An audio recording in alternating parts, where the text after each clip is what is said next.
My name is Kaylin Melia. I am the author of Aloha Everything, which is this book here. And I actually never thought that I would have the opportunity to become an author, published author, but I'm so excited to say that I have. When I was very young, my mom would tell me all sorts of bedtime stories that really inspired me from a very young age to be really interested in storytelling. It's something that has always been a huge passion of mine. And so when I was young, I loved those stories, and it helped inspire me to become an author. And what about specifically about this book? What was the inspiration behind it? And I know you've talked about, of course, we know that there's a lack of diversity in children's books, but particularly when you talk about Pacific Islanders, there really is such little representation, and often it's by people who are maybe not necessarily from there or don't have that heritage. Why is it so important to have a book like this that really is more authentic? Yes, well, I think it's hugely important for children who, for Pacific Islander children who are growing up on the islands or growing up outside of the islands, to see themselves represented in children's literature. I think that when you don't see yourself represented in books or in movies or in TV shows, it can feel like, does the world know about families like my family? Does the world care about families like my family? So I think it's really, really important that that representation be present, and that people be able to feel like the representation that they see feels genuine and authentic to their experiences. Yeah, definitely. And the inspiration of Aloha Everything, I think that when I was very young, my mom really tried her best to provide those kinds of books to me, but unfortunately there wasn't very many available when I was growing up. There was a very small percentage of children's books that were representative of Pacific Islander stories or voices, and so try as my mother did, there wasn't very many of those stories available, which is the reason why so much of the stories that she gifted to me when I was young were really oral in nature. She would tell me about growing up on the islands and about all of the fun and the mischief that she would get into with her cousins and with her siblings. She would tell me about the legends. She would tell me about the White Lady and about the night marchers of the islands. And I just remember those being some of the most vibrant memories of my childhood that I found to be incredibly inspirational. And so that was, in a large way, the original inspiration for Aloha Everything that I carried with me throughout my many years of becoming a storyteller until the day when I finally had the opportunity to create this book. So that was largely the inspiration. One of the things I love about the story behind the book is what an inspiration your mother is, because here she saw there was a gap and she said, well, I'm going to make sure she knows the stories anyway. And so she took it upon herself to tell you all of these stories. I mean, that's kind of a good role model for a lot of us. But I'm curious, because it is, you got those stories through live storytelling, through an oral tradition. Was it hard to figure out how to translate those into a written book, into a picture book? I think that it came fairly naturally to me, which may have come from my background as a storyteller, originally being a screenwriter and a director for film and for TV and for commercials, that I've always been thinking in my mind about how to translate something that is either written or is orated into visuals. And so for me, translating into a picture book where a large amount of the inspiration or a large amount of the information that you're digesting is coming from the pictures was something that made a lot of sense to me, and also I think made a lot of sense to the thematics of the book, because the book is largely following a young girl as she is learning about the land, the people, and the legends of her island home through practicing hula, as hula is an incredibly important art form on the islands that really uses a mixture of mediums, being dance as well as singing, as well as oration, as well as instruments. The pairing of what is oral with what is visual is something that is very present in hula, and therefore was fairly easy in my mind, at least emotionally, to translate something that is visual and oral to something that is visual and written for the book. I took a lot of inspiration from hula itself, looking at the movement, looking at the form of storytelling. In hula, a lot of movements represent elements, right? They'll represent things such as elements in nature, or they'll represent parts of the story. And so I was thinking about how to translate that into the pictures. And we used a lot of hula motions actually very directly inside the book. We have some, some examples of where we actually see the young girl performing the hula, and the parts of the hula that it represents are also included in the images. The thematics of the movements are included in the images. And so I think in a lot of ways it was like a fairly natural transition for me. That's so interesting. I love hearing that perspective, and also especially how the hula influenced your storytelling and how you were able to really capture that, which I think goes back to what we were talking about earlier about how when you're from the culture, the way you tell the story is so different, because it's not just about talking about the islands, it's also just the way you talk about it and the way you tell the story, which you've captured so beautifully here. And I was wondering also if you could talk a little bit about like the language that I know for those that haven't seen it, that you actually mix in the Hawaiian language. And I know we actually just did an interview over on Makeaway Media last week, and you were talking about how a lot of the words in Hawaiian have different meanings, and how you kind of brought that into the story. Yeah, absolutely. So we knew from the beginning that we wanted to include the Hawaiian language in this story, as the Hawaiian language is such an important part of the culture, of course. And so we have 25 Hawaiian words and phrases mixed into the text.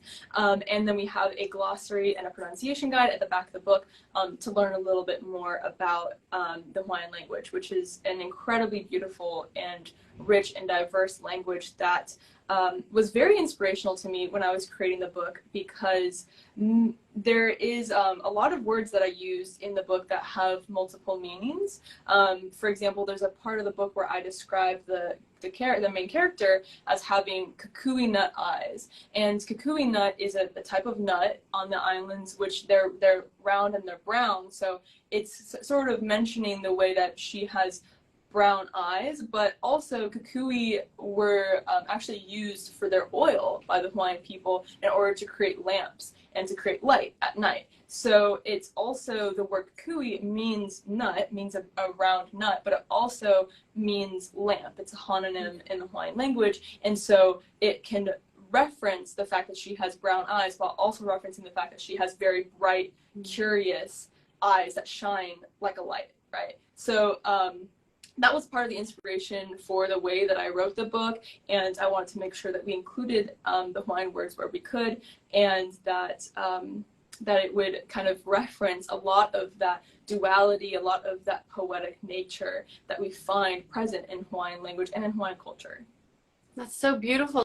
And that also leads me to my next question, which is about the title, because of course aloha is another example of a word that has a lot of meanings. How did you come up with the title? What was your thinking on that? Yeah, the title, I'm sure a lot of authors say the title can be one of the hardest parts of making decisions on the book, because it's really hard to make a final decision on it. But I think that for Aloha Everything, we actually have had the title for quite some time.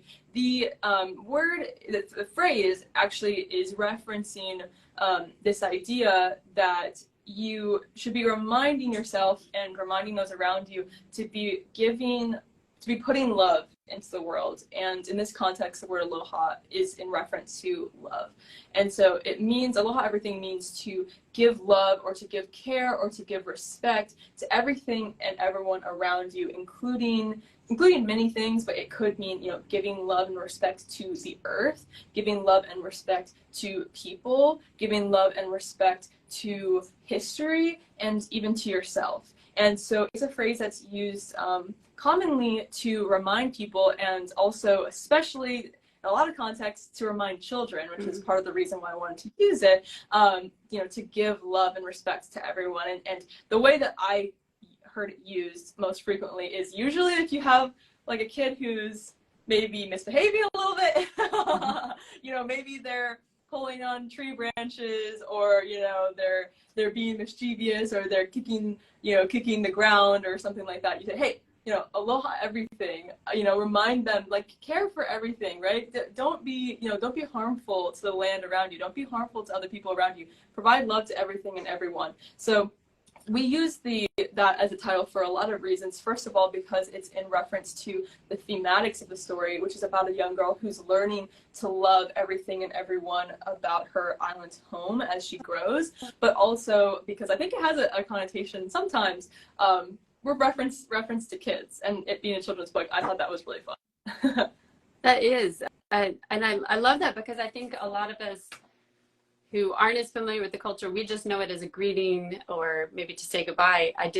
Before talking to you, I really had no idea that it had all these other meanings. It's so, I mean, it's a really beautiful phrase. I have to remember that with my kids. Yeah, but I loved it. And I didn't realize that was a common phrase. I mean, when I first saw the title, I didn't realize that was something that was used. I love it. And you also mentioned about the kind of the coming of age journey. Can you talk a little bit about that? Especially in the context, why is it so important as kids, as they're growing up, as they're coming of age, why is learning about their heritage such an important part of that, of kind of knowing who they are? Yeah, absolutely. I think it goes back to kind of the idea of, if you see yourself represented from a young age, you know and you feel that people want to hear your story, that people want you to share your voice. And so I think that it's really important to be able to see your heritage represented, and to have opportunity to learn about your heritage from a young age. And I think this has been a really incredible journey for me, because I grew up away from the islands, and the creation of this story gave me the opportunity that I, in a lot of ways, didn't have through children's books when I was young, because the children's books that I grew up with, there was very, very little Pacific Islander representation. Even today, Pacific Islander representation in children's literature is less than 0.05%, but when I was young was much, much less than that. So I think I didn't grow up with the opportunity of being able to see that content in the books that I was reading very much, but through the creation of this book, which I hope will provide the opportunity to the next generation, I was able to learn a lot. I learned so much about myself, about my heritage, about my family, that I actually didn't know before creating this. So it's been an incredible journey for me. I hope that it will be a journey for others as well, whether they are growing up on the islands and they're finally finding a book that feels like it tells something of their story, or that it speaks something to their home's stories, or if you're going up away from the islands and you're learning something about the islands for the first time. Either way, I think representation of heritage is just really vital. Yeah, definitely. I think this is it's lucky for all of us to have a book like this available, whether, like you said, whether it's somebody who's connecting with their own heritage, or it's somebody who's kind of discovering about Hawaii for the first time. It's so beautiful. And it's a kind of representation that we really don't have that much of in children's books today. So thank you for doing it. It's very amazing to see children's reactions to the book. That's something we've been very lucky with, is we've been able to bring the book into actually about 15 different classrooms, into nonprofit groups to do readings. And we find the reactions to be just really incredible and enthusiastic. We've seen students from the islands that get so excited to see words like, oh, Honu, like I know that word, right? And that's the first time maybe that they've seen that word in a book, and they get incredibly excited over it. And then also for kids that are growing up, not on the islands, and they're learning about Hawaii for the first time. Oh, I didn't know that I didn't know all of this, right? A lot of kids have come up to me and said, oh, I thought Hawaii was like mostly pineapples, and I learned a lot of new things, and so I think it's a really special experience for sure. That's so great. That must be so gratifying for you to hear that reaction from kids and what effect it's having on them. Yeah, it's really amazing. And you just got a common, beautiful book. It really is. I just want to take a minute to mention the illustrations, because they're just so gorgeous. And hold on, I've already showed some of these before, but they're really, I mean, it's just like artwork that you would want to hang up in your house as a print. It's so beautiful. And we're very, very also have such an incredible illustrator. Her name is Waite. She is unbelievably talented. She's based in Honolulu, and as soon as we saw her art, we knew that she was going to be just unbelievable as an illustrator for Aloha Everything, because she brings such a sense of whimsy and fantasy and fun to every single piece that she creates, that for me it really feels like you are sort of walking into the imagination of a child, which is exactly what we wanted for the children's book. You know, children have the best imaginations in the world, so to have the opportunity to sort of like feel like you're stepping into that has been amazing. And also, May is such an incredible artist, but also such an incredible collaborator, and working with her has been the most incredible experience. So what was that collaboration like? Because so you didn't know each other ahead of time, right? That's correct. Yeah, we met for this project, and when I first started writing the project, I knew that the illustrations, of course, were going to be incredibly important to the story and incredibly important to representing the themes that were so important to me. So we did a very extensive search when we were looking for illustrators, and I looked everywhere. I went to art auctions, I went to art galleries, I looked at events online, I was calling up universities and asking if they had, any talented alumni that they could recommend to me. I was really going anywhere and everywhere that I could, trying to find the perfect artist for Aloha Everything. And when I saw May's work, I immediately was incredibly in love with it, and knew that she would create something so beautiful. But the thing is that I think is really important, and something that I always mention, is that creating a book takes a really long time. And so Aloha Everything, May and I have been working on this book nearly every day for about 3 years. And that's a really long time to work with somebody. So I knew that it wasn't just important for May to be an incredible artist and to be able to bring to the book thematics that were important to me, but also that we were going to have an incredible collaboration. And so as soon as I had a conversation with May, and I met her, and I saw how incredible she really is to talk to communicate with, and the way that we're able to very freely and openly share our thoughts and ideas and feelings, it really ended up being such an incredible journey to work with her over the past 3 years. And she's such an incredible collaborator that we really have been able to, I think, almost mind meld, almost join our brains, that we can just so easily and freely share what we're thinking with each other, that really made the book, I think, everything that it became. That's wonderful. Yeah, I think it really comes through in the book, because the illustrations and the text, it goes together so beautifully. When you have a comment, you need that special connection, definitely. And something that I was thinking about is that a lot of the authors that I interview that published books through the more traditional route with the publishing houses, they usually don't get that, and often they don't interact with the illustrator. Was that part of your thinking about going the route that you did instead of a traditional publisher, or why did you decide that? For those that don't know, it's actually on Kickstarter, and it still has a while to go, so you can still go and pledge and be one of the supporters. What made you decide to do that instead of, just trying traditional publishing? Yeah, absolutely. So it was an opportunity that was I knew from the beginning an incredible opportunity, because in a lot of ways I think that independent publishing was an incredible route for me. And I would say that every book is different and every author is different. And I would say, no route is any better or any worse than any other route. It just depends on what you want for your book. I know a lot of authors, and I've spoken to a lot of authors that have had incredible experiences self-publishing. I know authors that have had incredible experiences traditional publishing, but I knew for my book that something that was really important to me was being able to have that communication and have that one-on-one relationship with the illustrator, because the illustrations in this book are so integral to what is being communicated thematically, that I knew that I needed to have that collaboration with the illustrator. And so having the opportunity to be independently published by Mythify, which is the name of our publisher, has been incredible, because it's given me the freedom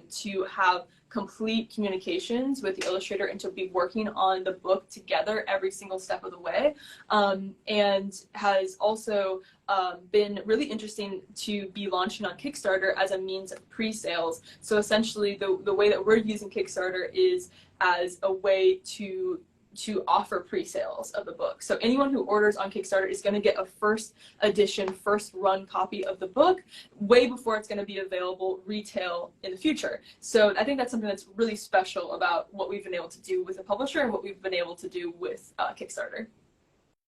Yeah, definitely.